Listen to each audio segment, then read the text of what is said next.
I ought to have known. My father's tone was always severe when he spoke to me, the way my mother's eyes shifted as soon as I walked in the door. My siblings' quiet murmurs, their laughter that would always end the moment I got too close. Even though there were all the signals, I wasn't prepared. Not when the man who was meant to love me without conditions and protect me looked me in the eyes and said, "You have never brought anything good to this family." It knocked the air out of my lungs, like a hit to the gut. I briefly questioned whether I had misheard him as the world swayed slightly under my feet. However, no.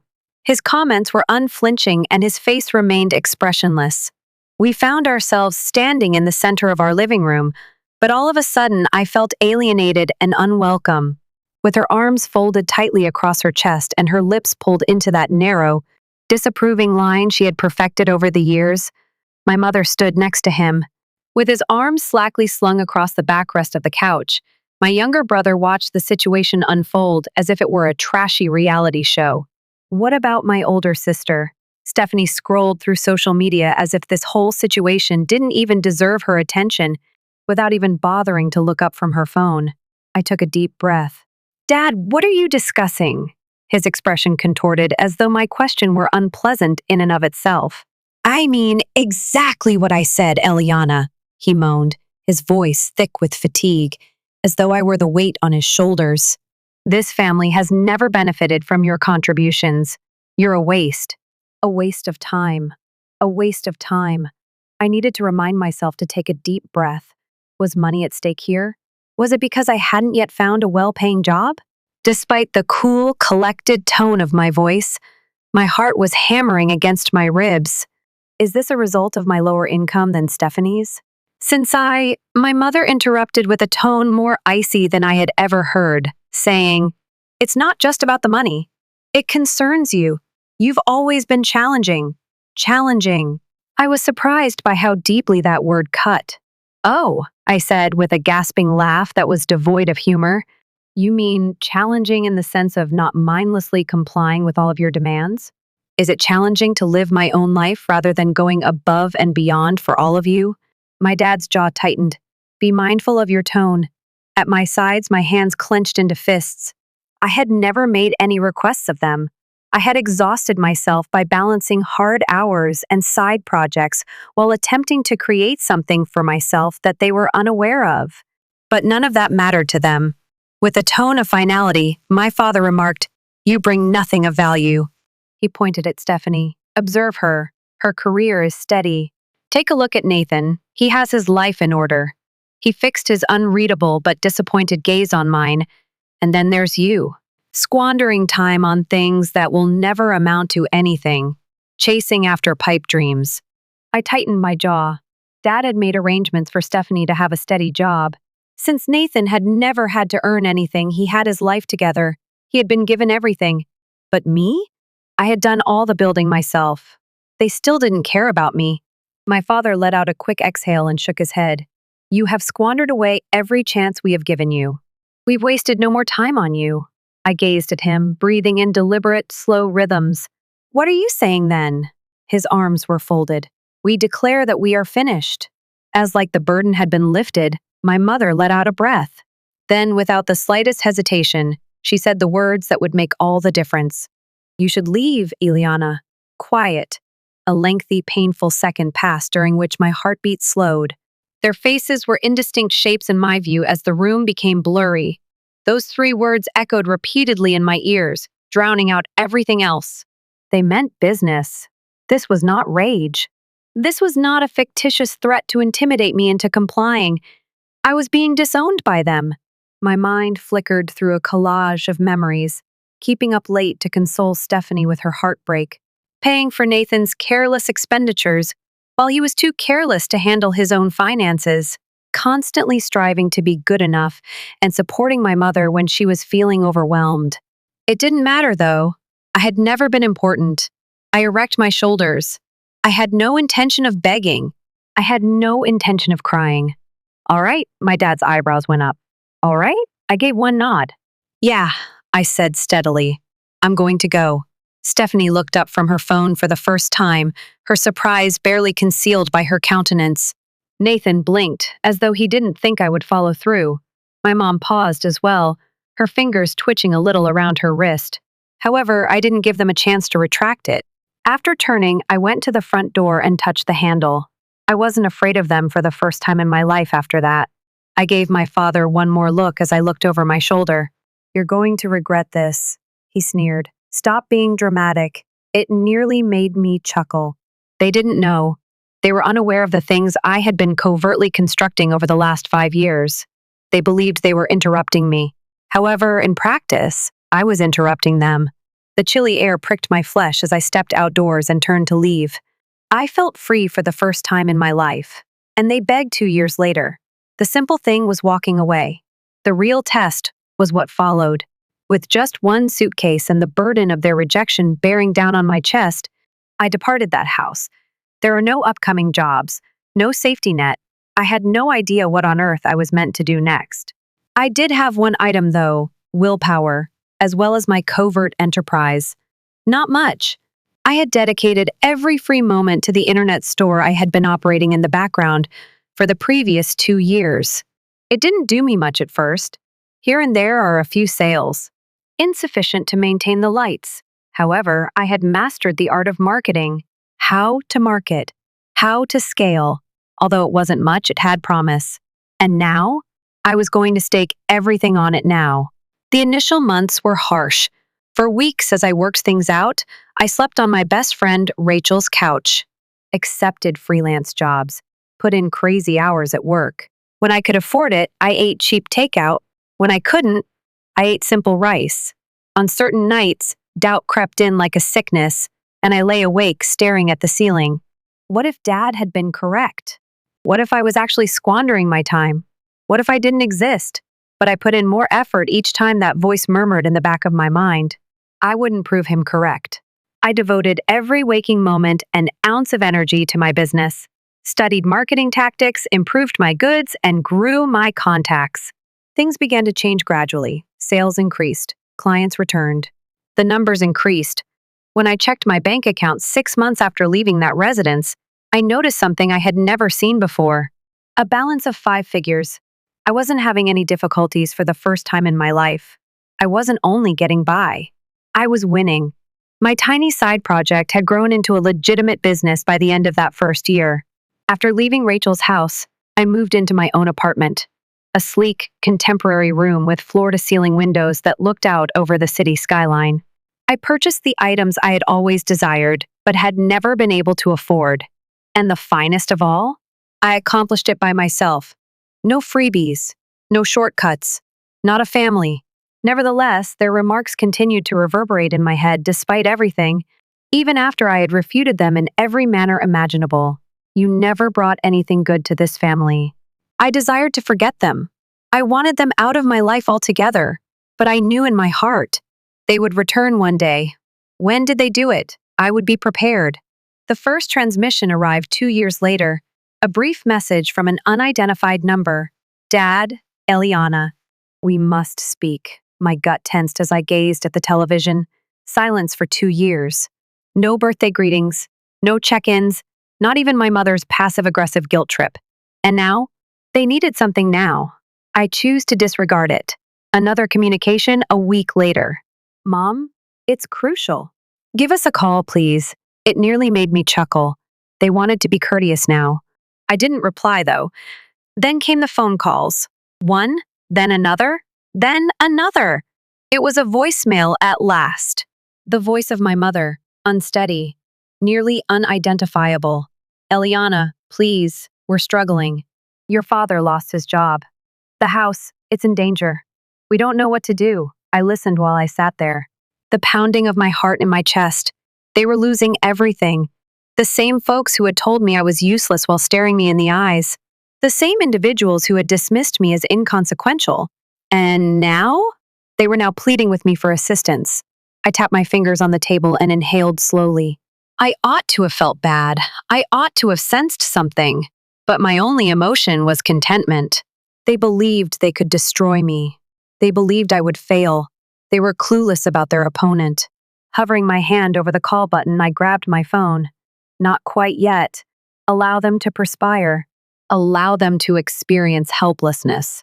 Because when I talked to them again, on my terms, that is, I waited for them. 2 weeks, disregarded the messages, the phone calls that were not returned. Voicemails are accumulating daily.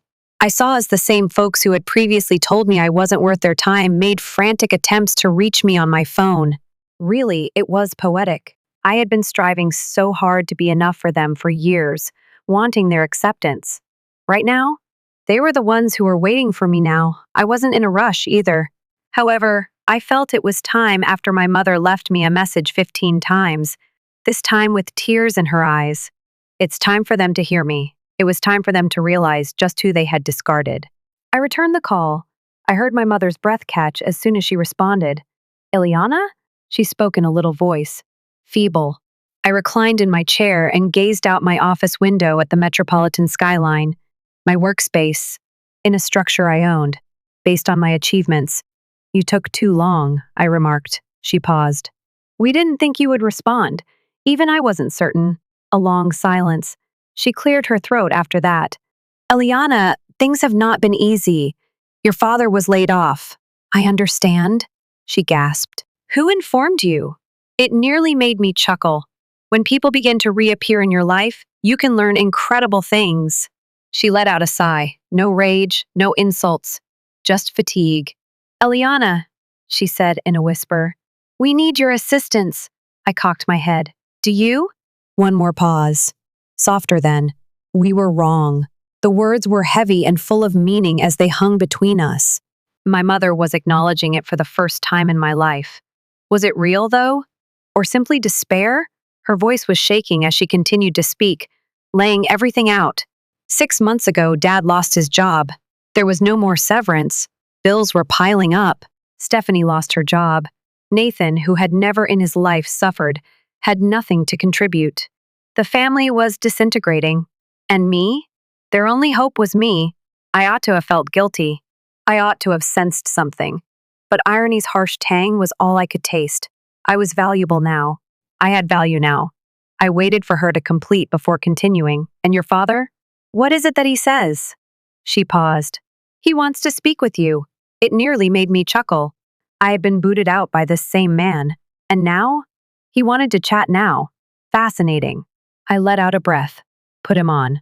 A shuffling sound was heard. Voices were muffled. Then, Eliana. The voice of my father. Stern but distinct. Weaker. I waited for a moment before answering. Dad. A pause. Then, we need your help. It was there. No sugarcoating, no phony politeness. Just a straightforward request from the man who once referred to me as a burden. I grinned. I was victorious. I took a while to reply. I allowed the heavy, purposeful stillness to linger between us. I could hear my father breathing on the other end of the telephone. Slow. Managed. I pictured his pride burning a hole in his chest as he held the phone, his hands white. Excellent. He ought to sit with it. He ought to experience what it's like to be the one who is helpless, waiting, and hoping. Leaning back in my chair, I observed the city lights flickering through the window of my office, my workspace, my accomplishment. Everything came together without them. I breathed out slowly. I finally understood that, I remarked. As if my remarks had annoyed him, he let out a sharp exhale, as if he still anticipated that I would follow his lead and seize the opportunity to prove my value to him. Old habits don't go away easily. I understand that you're upset, he said. I chuckled. Brief. Chilly. Furious? No, I wouldn't use that word. Quiet. I pictured his teeth grinding together as his jaw tensed. He had never been able to own up to his mistakes. However, this time, he had no other option. One more breath. Then, cautiously, his voice grew lower. We were not perfect. Errors.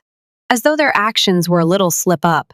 As though dismissing me, declaring me useless, and acting as like I didn't exist for 2 years was only a poor choice that they eventually came to regret. They couldn't get away with that, in my opinion. No, Dad, I uttered sharply. You made no mistakes. You made a decision. He gasped for air.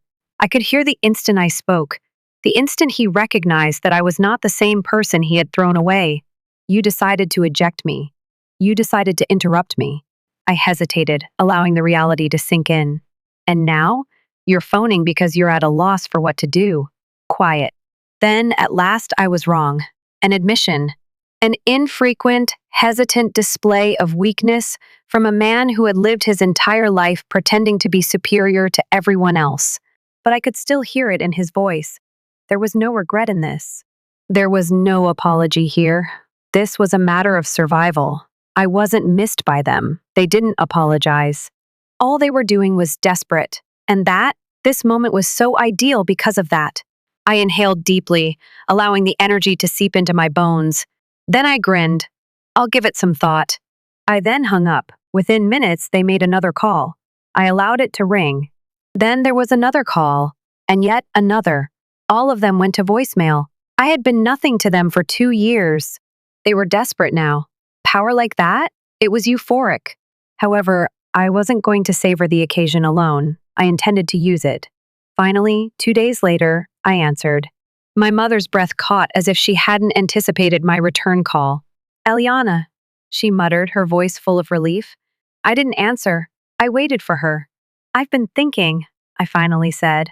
She stopped talking, awaiting. I paused to allow the words to sink in. I'll assist you. A pause. Then she broke off. You will? I could see her clutching the phone while her eyes were filled with tears. Hope is growing. I let it to linger for a moment. Coolly, the first then added, but according to my terms, she stammered out what she was saying, obviously. Indeed. Anything and everything, Eliana. We simply need, I interrupted her, saying, I want a meeting. A meeting? Despite her inability to see me, I nodded. Face to face, you, Dad, Stephanie, Nathan, no justifications. A pause. Then softly, all right. They weren't at their house when I met them. No. I forced them to approach me. A modern high-end eatery in the heart of town. The type that needed bookings weeks ahead of time. The kind that, given their current circumstances, they could never afford. I spotted them as soon as I stepped in. Additionally, I've never in my life, the outsider was not me. Indeed, they were. With her hands clasped tightly on the table, my mother's eyes darted about as if she didn't belong there. My father hardly managed to keep himself together as he sat rigidly, his jaw set. Stephanie tapped her fingernails on the table with a frustrated expression. For once, Nathan was quiet as he slouched in his chair.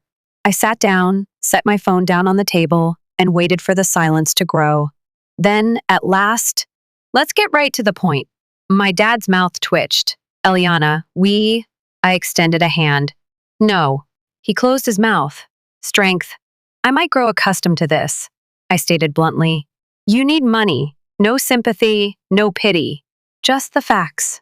My dad let out a harsh sigh. With caution, my mother said, we just need some help getting back on our feet. By themselves. Of course, we will reimburse you. I grinned. You must believe that I am a fool. My dad winced. Stephanie opened her mouth a little. I leaned closer and said calmly, you want my money, but I want something in return. My dad scowled. We are your family, Eliana. I cocked my head. When you kicked me out, you ceased to be my family. A sudden quiet. Stephanie snorted. Are you really harboring resentment? Years have passed since then. I turned to face her and gave her a chilly look. Would you expect me to aid you if you lost everything tomorrow? She paused.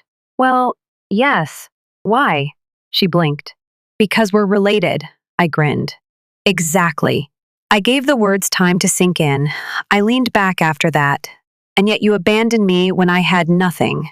To that, Stephanie had nothing to say. I let out a slow breath. I will give the money to you. My mom breathed a tremulous sigh of relief. My dad's shoulders drooped a little. However, there are restrictions. My dad's expression hardened. We're not here to negotiate, Eliana. I gave a shrug. Then go. I pointed to the door. Go find another person to beg. Quiet. He remained still. He didn't, of course, as they didn't have anyone else. My hands were folded on the table. This is how it operates. I don't take out loans. I possess something in exchange for the money I offer you. My dad stiffened. Your own? What do you own? I grinned. Your residence. My mom let out a gasp. Eliana, no, I said in a suave voice. You need money. I also need investments. I cocked my head. Here's the thing then. I pay a reasonable market price for the residence. You pay me rent, but you are free to remain there for the time being. I took a moment to process that before I finished. And in the event that you default, I gave a shrug. You go. Startle. This was unexpected. They assumed that, like a gullible young girl still in need of their affection, I would simply give them the cash. No more. The hands of my father balled into fists. This is absurd. I grinned. Then look for an alternative. He remained silent, as there was nothing else to do. Quiet, dense, oppressive, and weighing them down like a burden they weren't accustomed to. With her fingers clenched around the napkin on her lap, my mother sat still. Stephanie was irate as she shifted uneasily in her chair. Nathan's typical cockiness was vanished, and he had become motionless. My dad looked at me as if he didn't know who I was. Excellent. Because 2 years ago, I was a different girl than the one he threw away. Now it was me with all the cards. He also detested it. I watched him struggle with his pride, the same pride that had previously cost me everything, while leaning back in my chair. Right now, he was paying for it. At last, he said something. This is crazy. I gave a shrug. No, father. This is a business matter. He tightened his jaw. You think we'll simply sell you the house? I cocked my head. You think I'll just hand you cash? More quiet. I watched as the vein in his temple throbbed and the muscle in his jaw twitched. He was furious. It was because I made the bargain, not because of the contract itself. Because he was forced to sit there and accept the fact that I was in charge. I extended the moment. Allow them to sense it. Then, with a calm, controlled voice, I spoke once more. You have 24 hours to make up your mind. My mom gasped for air. Please, Eliana. No, I said sharply. You can't beg right now. Once you had an option, you succeeded. Her eyes were sparkling. We made a mistake. I laughed, gasping for air. No, mother. You were unkind, she winced. Then Nathan spoke for the first time. What happens if we decline the offer? Slowly, I turned to face him. You won't own a home. He bobbed his throat. Stephanie snorted. This is a mess. I arched an eyebrow. No, it's messed up to throw away your own blood and then come back when things get tough. She parted her lips. I closed it, turned away. I got to my feet. I'll be anticipating your response. I left after saying that. The quiet before the storm one was aware that they would not accept the agreement readily. It's funny to be proud. It prevents people from seeking assistance when they most need it. What about my father? Instead of admitting that I was ahead, it made him desire to die on a hill. Therefore, I wasn't shocked when I didn't hear anything for 24 hours. Not a single phone call, not even a message. Nothing. However, I was familiar with them. Silence, I realized, was not surrender. It was opposition, a last frantic effort to cling to what little control they still had. Unfortunately, for them. I was 3 steps ahead already. My mother finally called 2 days later. I allowed it to ring. Then there was another call, and yet another. The third one was mine. Eliana, we must speak. I grinned. I expected you to say that. She paused. Can we get together? No. A pause. What? I reclined in my seat. Mom, we've already met. I made the offer to you. It's not my responsibility to question you about it. She let out a deep, tired sigh. Your dad? I interrupted her. How about him?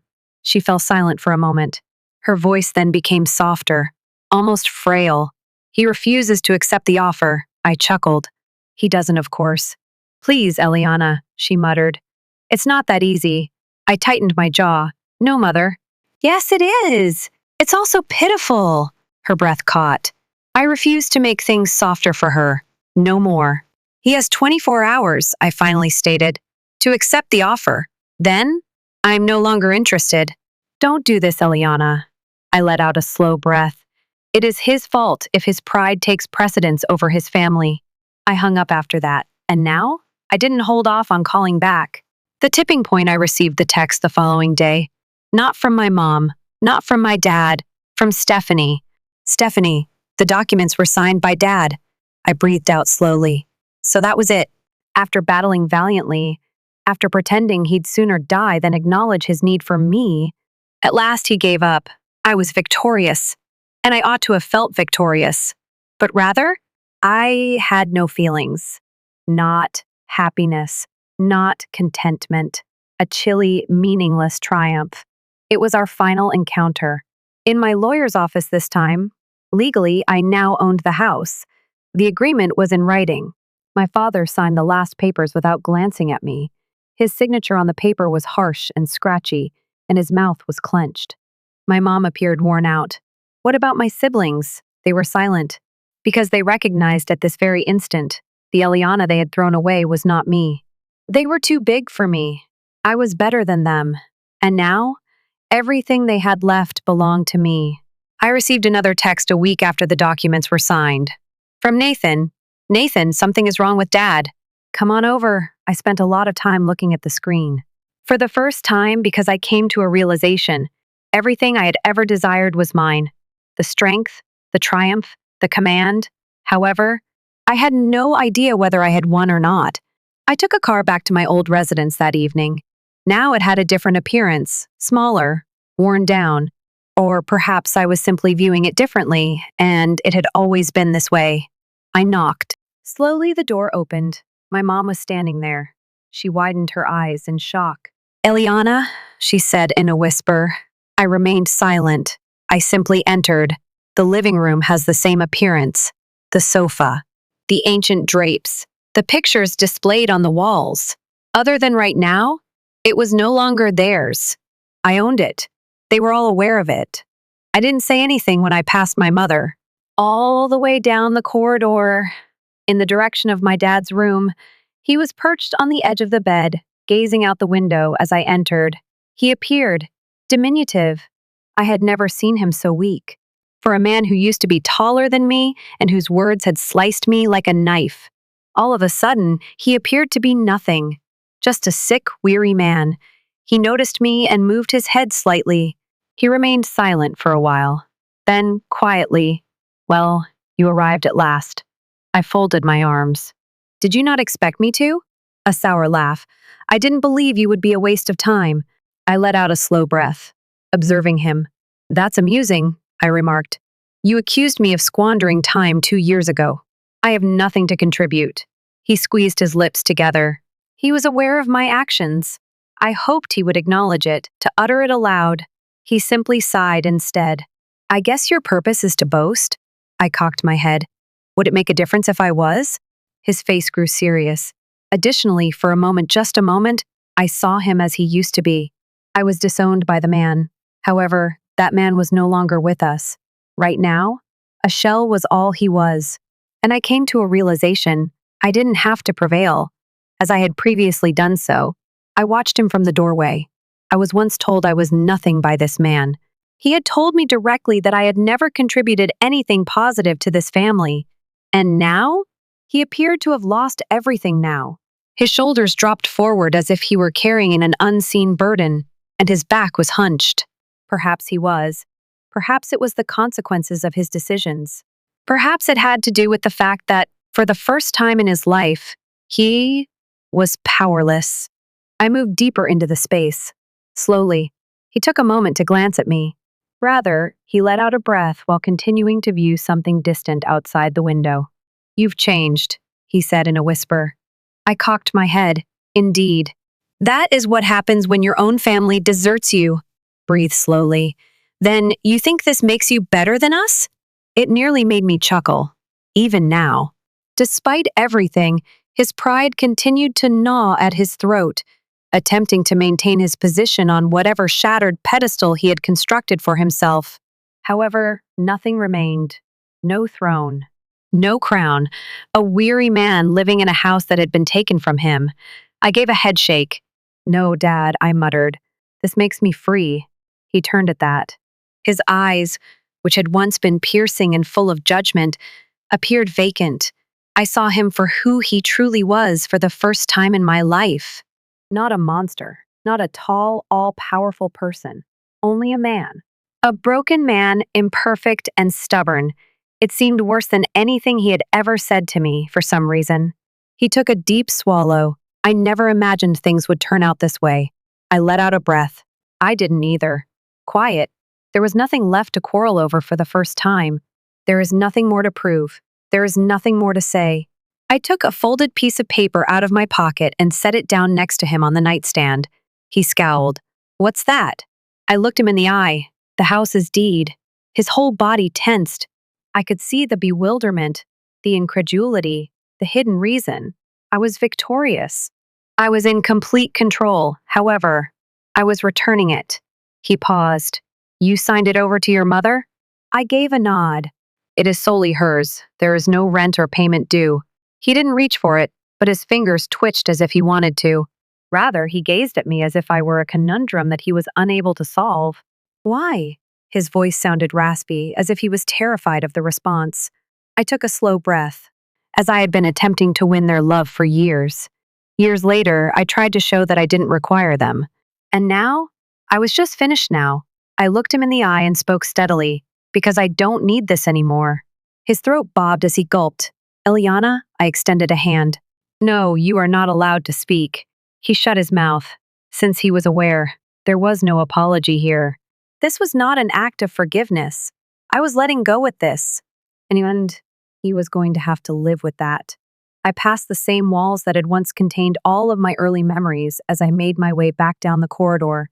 With her hands clutched together and her eyes rimmed in scarlet, my mother stood by the front door. She remained silent. She merely gazed at me, awaiting. I'm hoping. I hesitated for a second.